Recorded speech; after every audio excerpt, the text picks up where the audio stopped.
இதயம் wishes you a very happy new year.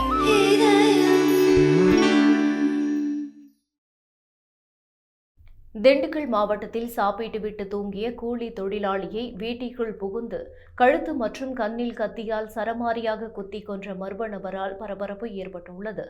Dindigul மாவட்டம் தாடிக்கொம்பு பகுதியில் உள்ள காப்பிலியம்பட்டி காலனியைச் சேர்ந்த காளீஸ்வரன் செவ்வாய்க்கிழமை இரவு சாப்பிட்டு விட்டு தூங்கியதை அடுத்து அவரது மனைவி வெளியே சென்றுள்ளார்.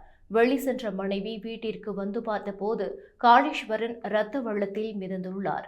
இதை பார்த்த அவரது மனைவி கூச்சலிட்டு அழவே அருகில் வசிப்பவர்கள் வந்து பார்த்துள்ளனர். அப்போது காளீஸ்வரன் இறந்து கிடந்ததை கண்டு உடனடியாக காவல்துறைக்கு தகவல் தெரிவித்துள்ளனர்.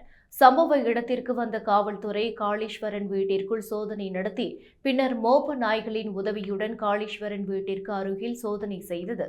அப்போது காளீஸ்வரன் வீட்டிற்கு அருகில் வசிக்கும் சிறுவன் ஒருவன் போதைக்கு அடிமையானவன் என்பதும், போதையில் அந்த சிறுவன் அப்பகுதியில் உள்ள பெண்கள் முகம் சுழிக்கும்படி நடந்து கொண்டதும், அதனால் காளீஸ்வரன் அந்த சிறுவனை கண்டித்து வைத்ததும் தெரியவந்துள்ளது.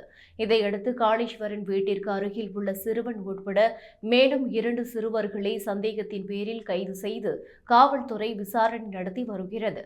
மேலும் போதையில் கொலை செய்தாரா என்ற கோணத்தில் விசாரணை நடத்துவதற்காக சிறுவனை கைது செய்துள்ளதாக காவல்துறை தெரிவித்துள்ளது.